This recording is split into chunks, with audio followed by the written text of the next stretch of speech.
O Projeto Memória do Tribunal Regional do Trabalho da 9ª Região recebe hoje o depoimento da doutora Sandra Calabrese Simão, advogada sênior do escritório Roland Rasson Advogados. Doutora Sandra, seja muito bem-vinda. Muito obrigada, boa tarde. A esse nosso depoimento. Quero lhe agradecer e dizer que estimo muito seus sócios, tanto o Roland como o Marco Aurélio Guimarães. Sim. E é exatamente por conta dessa estima que a senhora foi uma das escolhidas para nos dar esse depoimento.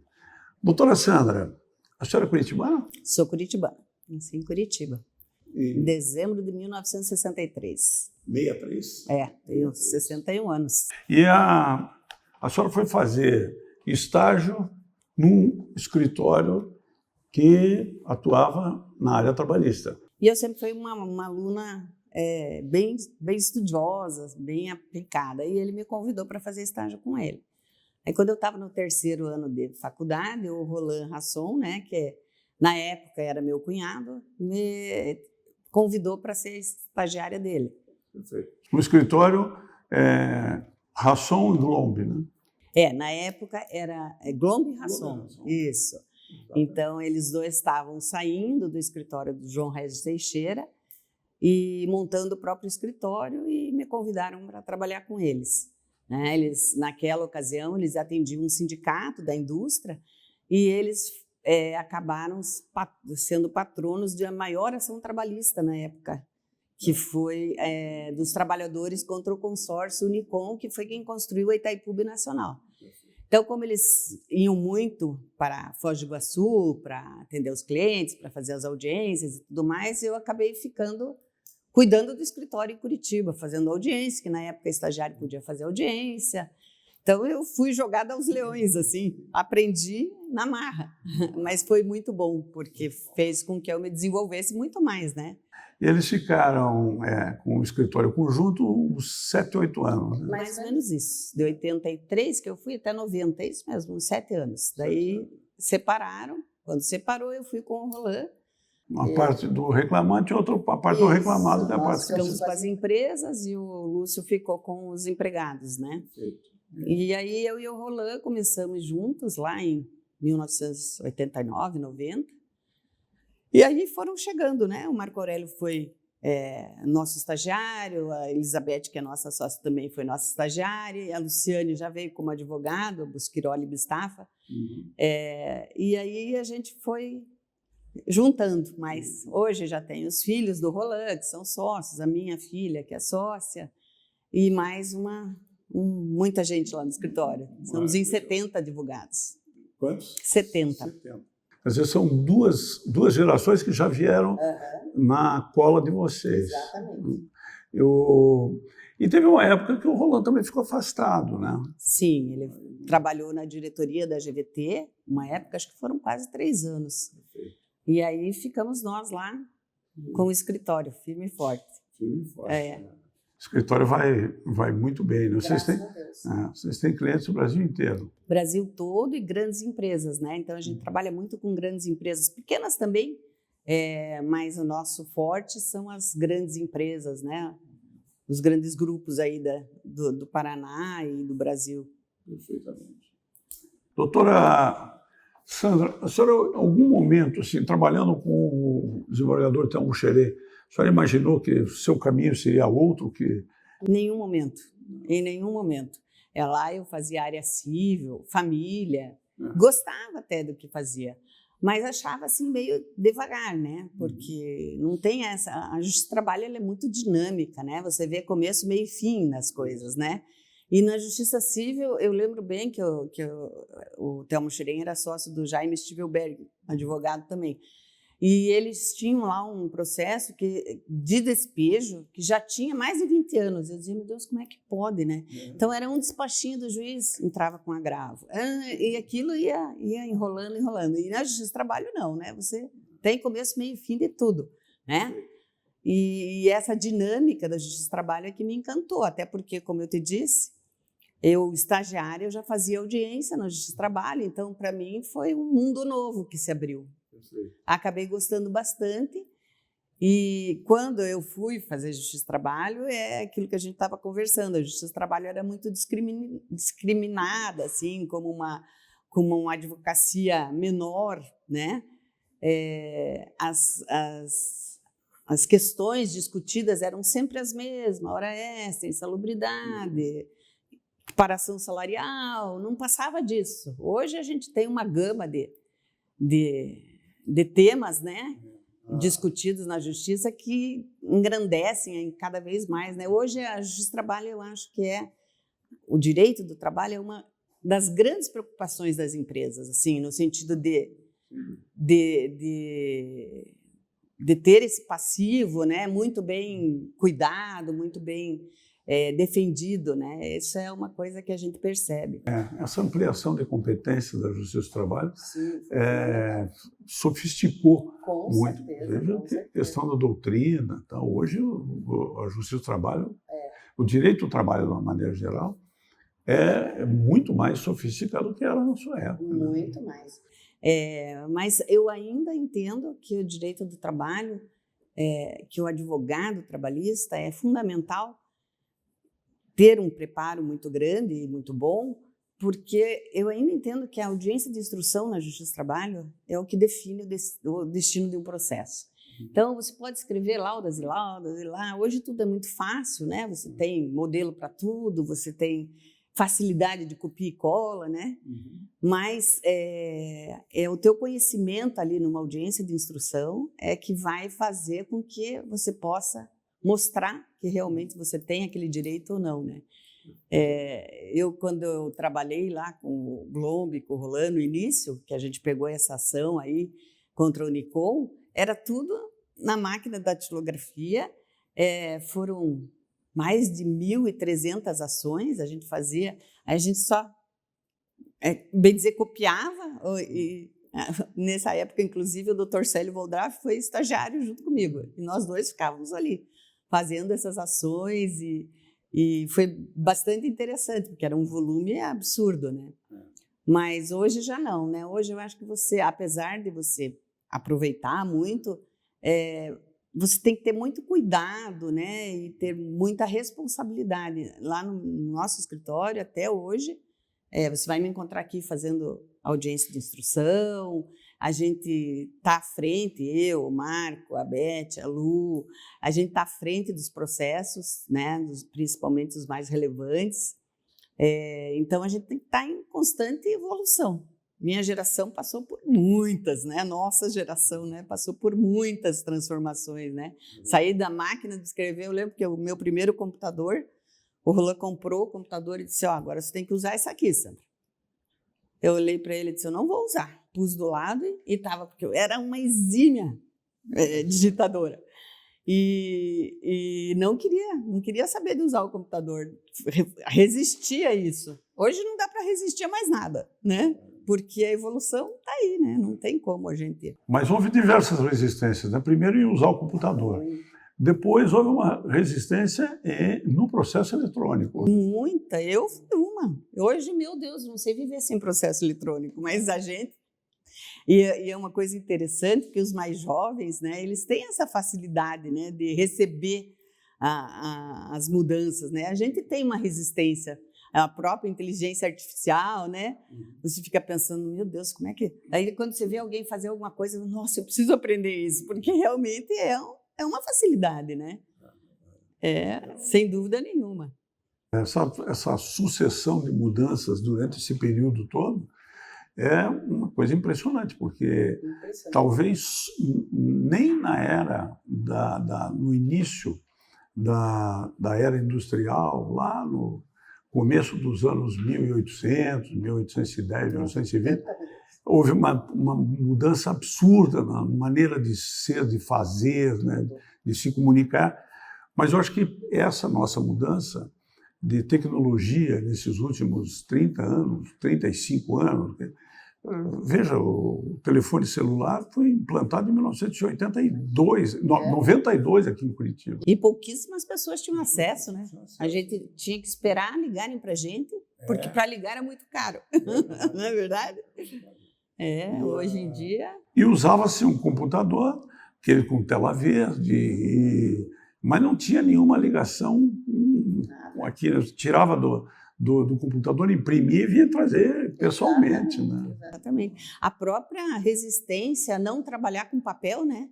Eu levei um tempo para não imprimir as defesas antes de vir para a audiência, para não imprimir a pauta de audiência para acompanhar. Mas eu tenho esse vício de fazer tudo digitalmente e imprimir tudo depois. Sabe que eu também, né? Eu imprimo tudo depois e corrijo à mão. E depois eu corrijo no computador. Eu gosto também de imprimir. Eu visualizo melhor. Interessante isso. É verdade. Mas... Muito bem. E nessa mudança que a senhora teve muita resistência do processo trabalhista, que começou lá com o SWAP, lá no ano 2000, e depois teve uma evolução muito grande com o escritório digital, né? Aí o trabalho do doutor Braulio Guzmão, e depois houve uma volta atrás com a entrada do PJE. Como é que a senhora viu esse processo? Outra resistência, né? Era complicadíssimo como é que a gente ia acostumar e não ver um documento só com ID, tem que ir lá ver com a ID, isso, aquilo. Mas a vida é assim, né? A gente vai se adaptando a tudo e graças a Deus, como eu falo, acho que a nossa geração, mais do que qualquer outra, né? Teve que ser muito resiliente em tudo, né? Porque não dá para você dizer, eu não vou fazer. Tem que fazer, né? É a nossa profissão e pronto, né? Demora um pouquinho mais, muitas vezes, mas a gente acaba conseguindo. Verdade. E a própria Justiça do Trabalho veio crescendo nas suas competências, né? E que momento a senhora viu que isso era um processo interessante? A senhora acha que não foi bom ter assumido novas áreas que não faziam parte do escopo da Justiça Trabalhista no início da sua carreira? Na verdade, o nosso escritório começou como com a advocacia trabalhista só. Nós só fazíamos direito do trabalho. Quando o filho do Roland se formou, o Felipe, né, a gente começou a ter alguma coisa de civil. Isso vinha assim, era um diretor de uma empresa que pedia, eu precisava que vocês fizessem isso para mim, sabe, solicitando algum tipo de ajuda, né, do escritório. E com isso foi crescendo a parte de civil do escritório, consumidor, a gente tem uma carteira grande já lá da GVT, a gente atendeu desde o início, desde a fundação da GVT até a transformação da Telefônica, e até hoje, né, nosso cliente. E isso foi crescendo a área civil, mas eu nunca tive nem pretensão de fazer qualquer outra área que não fosse do direito do trabalho. E eu acho assim que o advogado trabalhista ele teve que melhorar muito também em relação ao conhecimento, em relação a saber escrever, saber, né? Porque realmente a qualidade da Justiça do Trabalho passou a ser outra, sem dúvida nenhuma, né?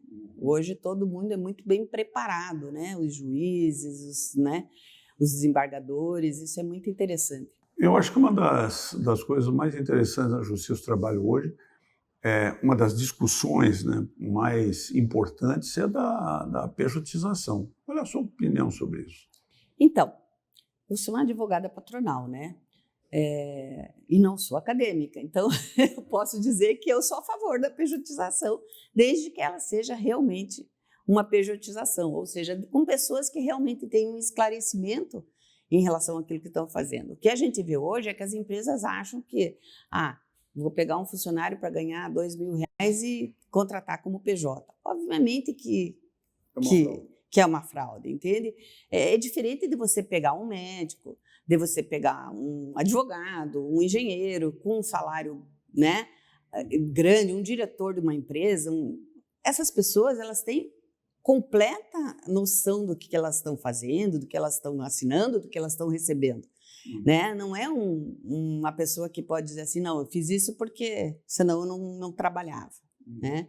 Então, nesses casos, eu sou a favor e eu tenho sentido que a própria Justiça do Trabalho mudou um pouco esse conceito também, né? Quando eu comecei, quando a gente... Há muitos anos atrás, a Justiça do Trabalho era, não que não seja protecionista do trabalhador, e eu acho que tem que ser, porque é o elo mais fraco da cadeia, sem dúvida nenhuma, mas hoje, também aquilo que você vê que as empresas fazem, hoje surtem efeito no sentido de ter uma decisão que seja não tão favorável ao empregado. Por isso que eu digo, um bom trabalho, uma empresa que faz as coisas direito, que você consegue mostrar, né? Isso faz com que você tenha boas decisões. Hoje a gente tem um índice muito grande de ações improcedentes dos nossos clientes, que era uma coisa que era mais difícil acontecer, né? Normalmente o empregado sempre tinha razão. Até por causa dessa maior fiscalização, né, e social e tudo mais, hoje todo mundo tem que andar muito certinho. Não existe mais essa, eu pago por fora. Quando eu comecei na advocacia, todo mundo pagava por fora, ninguém pagava hora extra, era um oba-oba mesmo, sabe? Era uma coisa bem... Houve uma conscientização em relação a isso. Sem dúvida nenhuma. A própria atuação do Ministério Público do Trabalho não existia. Depois, com a fiscalização, todo mundo começou a entender que não adianta, que a lei tem que ser cumprida, porque o que as empresas, a mentalidade dos empresários era de que se podia fazer tudo, né? E não é assim, né? Hoje a gente vê que não é, que tem que realmente cumprir a lei.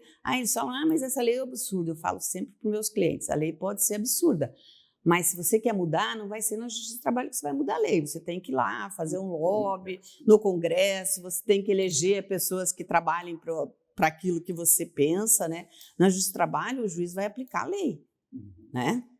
E a lei é clara, a lei é isso, tem que ser isso, não adianta, né, você criar uma expectativa de que, porque a lei é absurda, você não vai ter a aplicação da lei. Vai ter a aplicação da lei. Então, hoje a gente tem aí pautas como vagas de aprendiz, vaga de PCDs, né, que é uma dificuldade imensa para as empresas, mas que não tem solução mágica, né? É a lei que está aí, é a lei que tem que ser observada. A senhora acha que o processo de terceirização também está embutido nessa questão da pejotização? São coisas distintas, né? Mas são semelhantes. São coisas distintas, mas hoje em dia também está sendo muito usado como uma tentativa de escape, né? Dos custos trabalhistas, né? Porque realmente os custos são grandes, né? Mas é como eu falo para os meus clientes, nunca existe uma fórmula mágica. Se eu tivesse a fórmula mágica, eu estava milionária, né? Não precisava mais trabalhar. Porque não adianta, tudo vai depender do dia a dia, do contrato realidade, né? E é isso aí mesmo, não tem. Mas, sem dúvida nenhuma, existe uma tendência hoje de querer terceirizar, né? Inclusive atividades, né, que não são atividades fim, né? Até porque o Supremo acabou entendendo que é possível, né? E já que a senhora citou o Supremo, e esse embate da Justiça Trabalhista contra o Supremo, tem alguma saída? Qual será a saída? Olha, eu fico pensando que o Supremo meio que se perdeu no enredo, né? Porque nem tudo pode passar pelo Supremo, né? Tem coisas que é assim como a Justiça do Trabalho, assim como nós, advogados trabalhistas. Não adianta eu, advogado trabalhista, ir lá querer fazer outra área e achar que eu posso, né? Eu acho que aí o TST é quem tem que assumir essa causa, né? Mas, obviamente, tem certas coisas que às vezes, o próprio TST extrapola, mas o Supremo, ultimamente, está... Eu não sei a intenção, né, de tudo isso, mas eu acredito que a Justiça do Trabalho vai estar sempre à frente disso. Eu não teme pelo futuro da Justiça do Trabalho? Eu não temo. Eu acho que a Justiça do Trabalho é uma justiça de conciliação. E o mundo precisa de conciliação, né? enquanto for essa a tônica da Justiça do Trabalho, eu acho que eu não temo pelo futuro. Eu acho que a Justiça do Trabalho sempre vai ter representatividade. A mim parece que assim, ela é um exemplo, a Justiça do Trabalho, para as demais instâncias da justiça no país. Se tem uma justiça que deu certo em relação a aplicar, a funcionar, a ter resultados, é a Justiça do Trabalho. A conciliar, principalmente isso. Quantas e quantas... eu, por exemplo, todas as vezes que eu atendo empresas menores, que são as que têm não problemas maiores, mas problemas que podem trazer uma consequência maior para elas, eu sempre oriento, olha, pensa bem numa composição e tal. E isso foi uma coisa que na época dos classistas, né? Porque eu sou na época que ele tinha juiz classista, né? Então a gente ficava ali com os juízes classistas tentando compor e tal. Hoje eu vejo assim que os juízes que dão a importância a essa parte conciliatória prestam um serviço excepcional. A senhora tem um percentual de ações que foram resolvidas por conciliação ou foram judicializadas? Olha, na verdade, como eu faço parte patronal, normalmente quando já chega para a gente já está, né, judicializado, né? Mas eu acho até que hoje a conciliação não está assim, não está acontecendo tanto quanto antes. Antes acontecia mais, né? Mas eu acho que dos nossos processos no escritório, pelo menos uns 30%, 40% a gente consegue resolver na conciliação. Perfeito. A figura do conciliador é muito importante. Muito importante. Que substituiu os juízes classistas. Exatamente. Né? Exatamente. É que os juízes classistas, né, eles tinham uma forma, né, diferente. Era aquele contato mais pessoal e tal, né? Hoje ali o Sejusc, né, faz um importante trabalho também de conciliação que eu acho imprescindível, porque muitas e muitas vezes a gente vai para a audiência querendo fazer acordo, mas a gente não pode também passar por cima do cliente. Então tem todo aquele jogo, né? Como eu digo, aquela encenação que é normal, né? Porque a conciliação é para as duas partes saírem satisfeitas, né? A senhora nunca deu aula, doutora Sandra? Nunca dei aula. Falo bastante, mas sou tímida. Por conta disso, mas teve convites? Sim, tive convite. O próprio Roland sempre insistiu para que eu desse aula na PUC.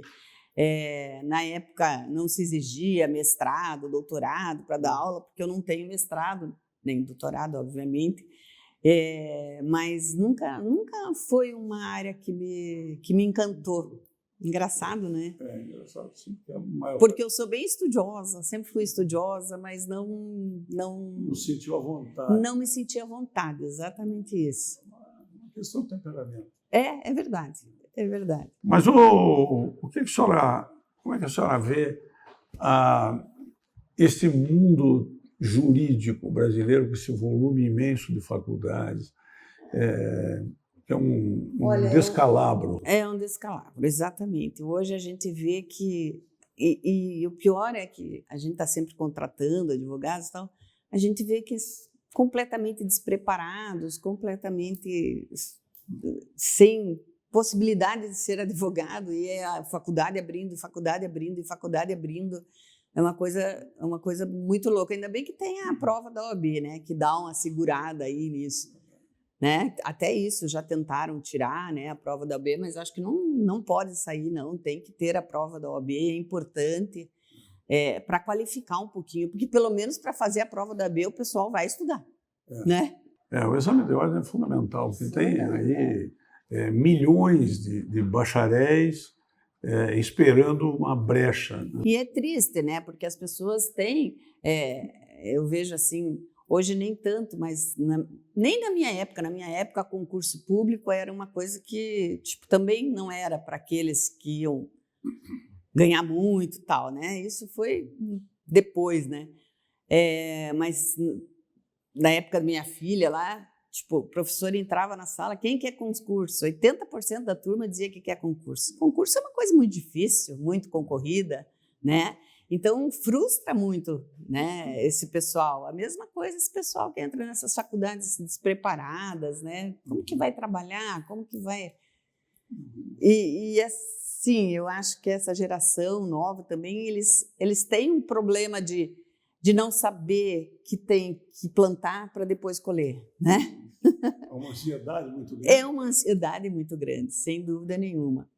Como a gente brinca, nem chegou e já quer sentar na janela, né? É mais ou menos assim. Então, uma coisa que eu sempre coloquei para os meus filhos é isso: vocês têm que achar o lugar de vocês e batalhar pelo lugar de vocês. Não, nada cai do céu, né? E é por aí. É isso aí. Mas aí o sujeito monta um blog, uma coisa assim, e em 2 meses ele é influencer.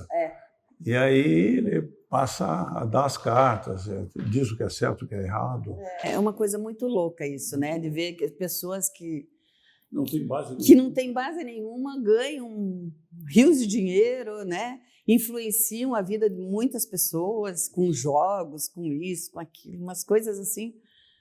Mas é um retrato da vida contemporânea, né? Nós não podemos fugir disso também, né? Não sei. Acho que uma hora isso também, esses valores vão acabar voltando, porque até para essas pessoas acho que chega um momento que... não sei. Também não sei. Não sei porque a dependência da tela, né, é muito grande. E as pessoas não veem vida fora daquilo que é determinado pela tela. É verdade. É impressionante. Eu estou com um netinho que está fazendo 2 anos hoje.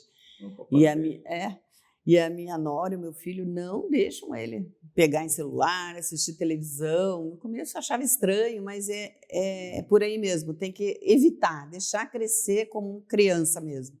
Porque... Eu passo por isso também com uma tia de 1 ano e 5. Mas é impressionante, né? Eles vão lá com o dedinho mesmo, só de olhar os pais.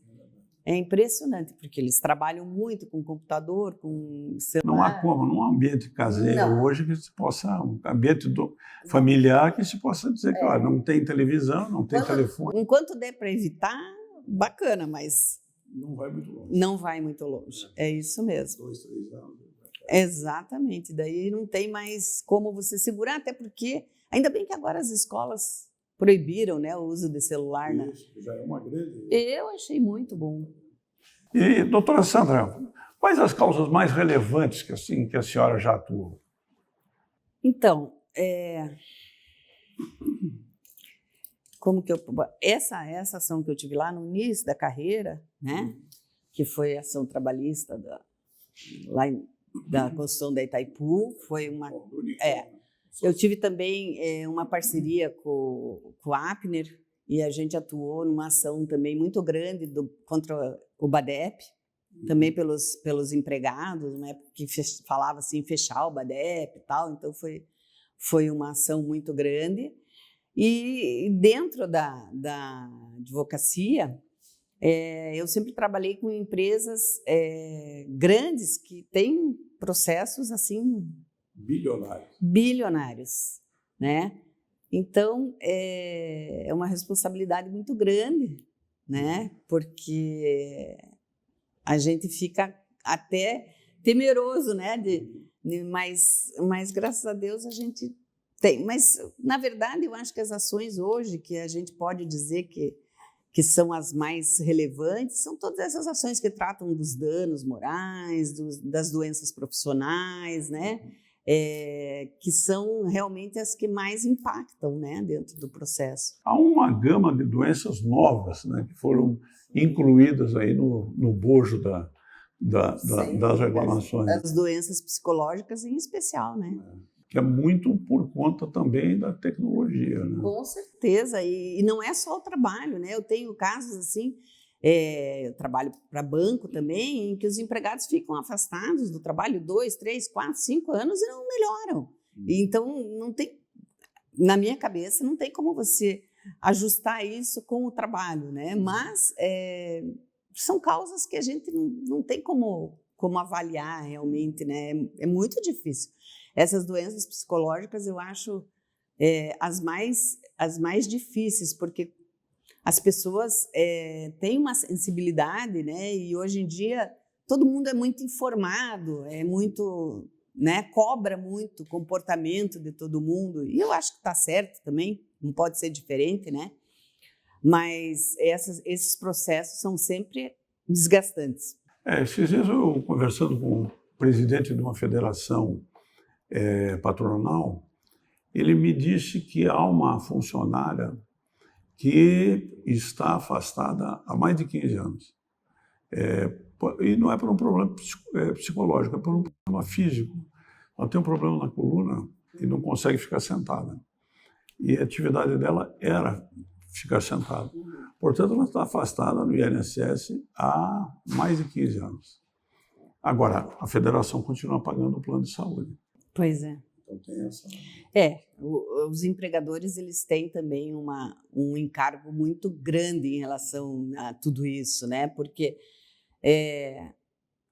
eu lembro quando eu advogava para Rumo, que é uma empresa que eu advoguei, que eles tinham uma empresa de transporte que fazia transporte para a Ambev.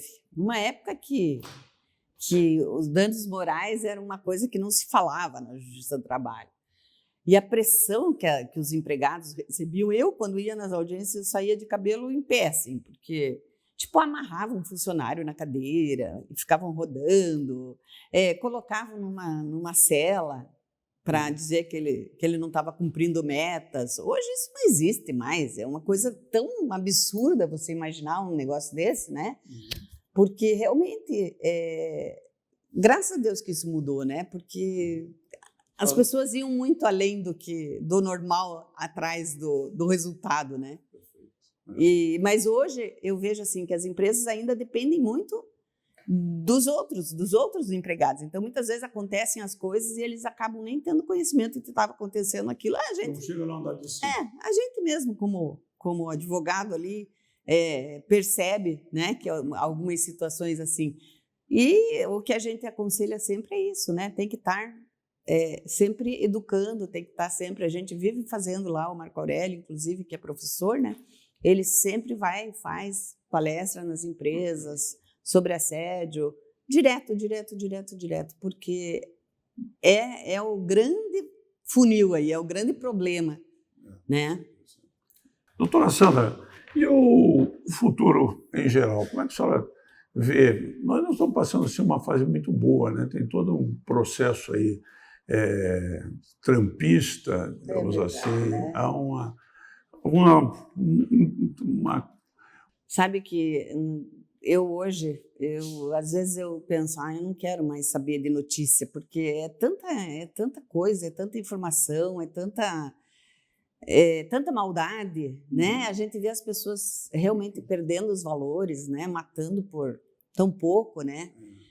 Então, eu acho assim que eu sou tenho muita fé, sou uma pessoa de muita fé. Então, eu brinco com meu marido que a gente não tem outra coisa a fazer senão rezar. Rezar é pedir proteção, porque a gente está na mão aí, né, de um mundo completamente descivilizado, né? Então, eu temo, assim, pelos meus netos, né, meus filhos, que tipo de vida que eles vão poder ter, né? Porque realmente está complicado, né? Eu acho que isso é comum a todos os pais e os avós hoje. Com certeza, né? Com certeza. A gente ainda não sabe mais o que fazer para educar de uma forma que, né, possa enfrentar as dificuldades, porque também eles têm que enfrentar as dificuldades, não podem ser completamente alheios, né? Mas é difícil, realmente. Esse futuro aí, sei lá, o que vem pela frente. Muito bem. Doutora Sandra, quero deixar aqui a nossa Câmara à sua disposição. Muito interessante conversar consigo. Gostei muito da nossa conversa. Muito obrigada. E, em nome do nosso presidente, Célio Valdraff, seu antigo colega estagiário, quero lhe agradecer pela sua entrevista. Muito obrigada. Fico à disposição, se precisar.